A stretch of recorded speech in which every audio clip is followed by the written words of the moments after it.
All right, well, good afternoon, everybody, and welcome. I want to start by thanking my colleagues who took time out of their day to join me in this fight to secure our border. And I want to thank everyone for just showing up on the press and covering this so important issue.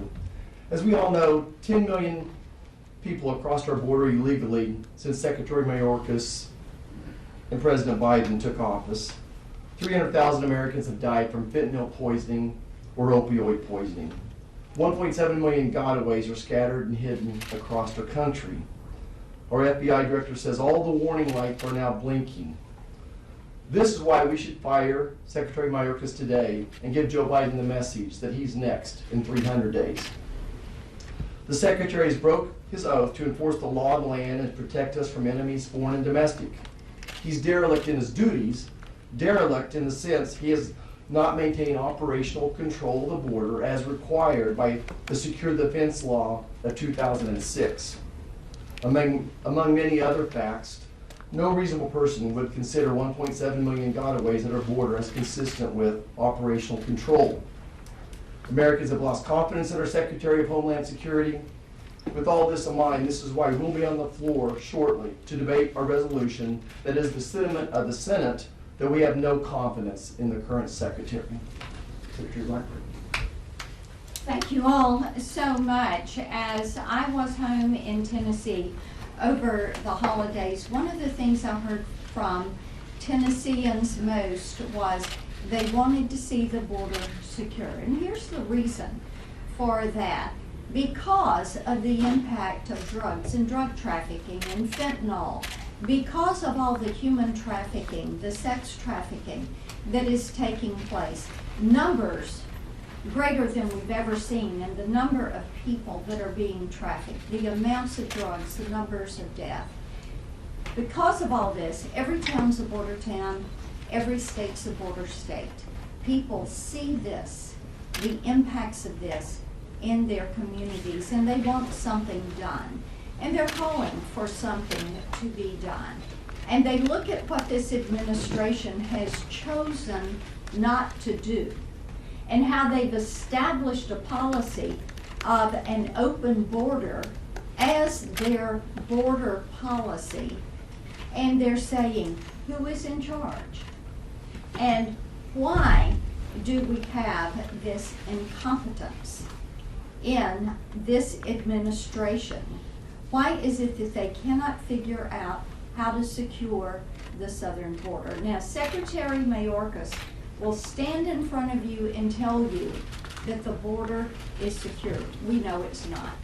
And Congressman Mark Green from Tennessee, who chairs the House Homeland Security Committee, is moving forward with the impeachment proceedings. We think that it is important that they continue that work. I look forward to that impeachment taking place and then its arrival in the Senate for our actions. A little over 2 months ago, I went along with 24 sheriffs from Indiana.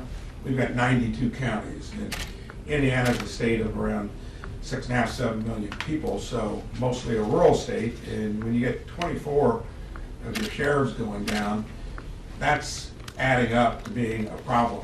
These were counties that as little as 10, 15,000 in population to many of our larger counties.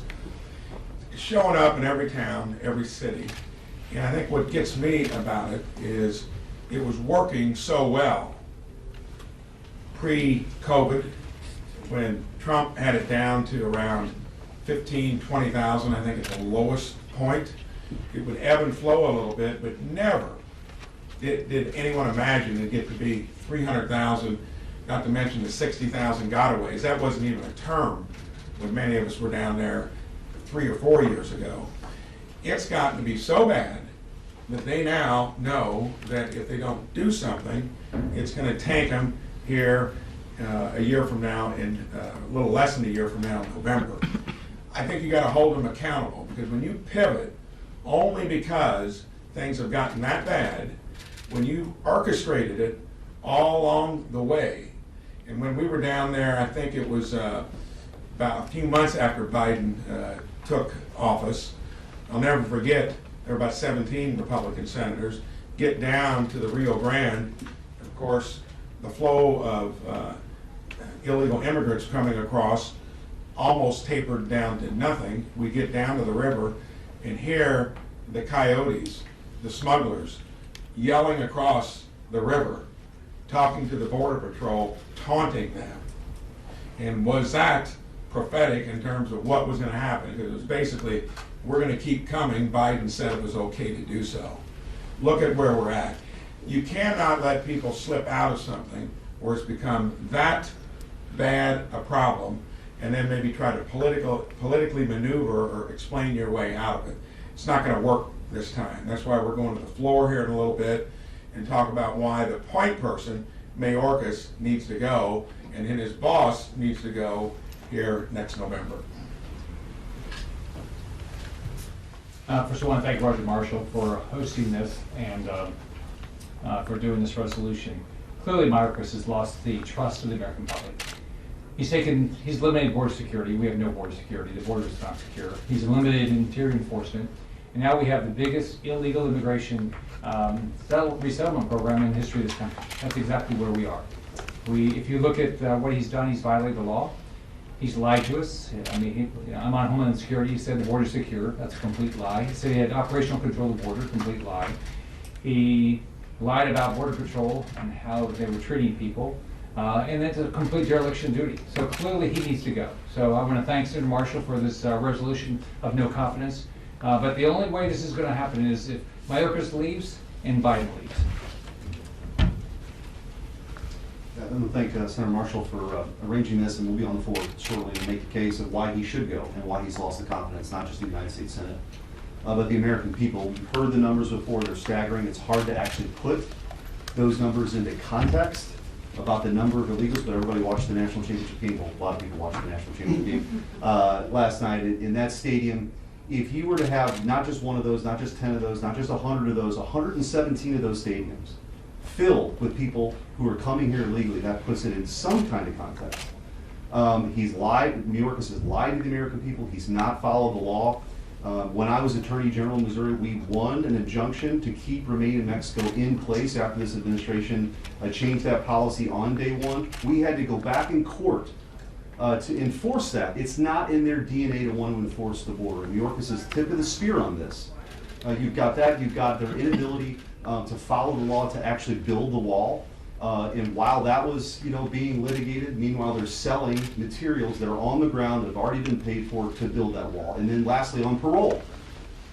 There is no legal authority right now to do what they're doing, releasing people en masse by category. These are supposed to be individual adjudications. They're willfully violating the law. Mayorkas knows it. He's lied before Congress, and it's time to hold him accountable. Thanks, Harry. Yeah, go ahead. Should Republicans trust this bipartisan border deal that is being negotiated, given that Secretary Mayorkas has been the administration's point person negotiating parts of this deal? Well, certainly personally for me, it's very concerning. I typically don't sit down and at a table with a person I don't trust. How on one hand are we sitting here saying he should be impeached, on the other hand we're negotiating with him. But we're playing the hand that's dealt us. We are not the ones that get to choose who they send to the negotiations. I think that this is such an important issue, that this is a once in a generation opportunity to secure the border, that I'm willing to do this however we can. Comment? Go ahead.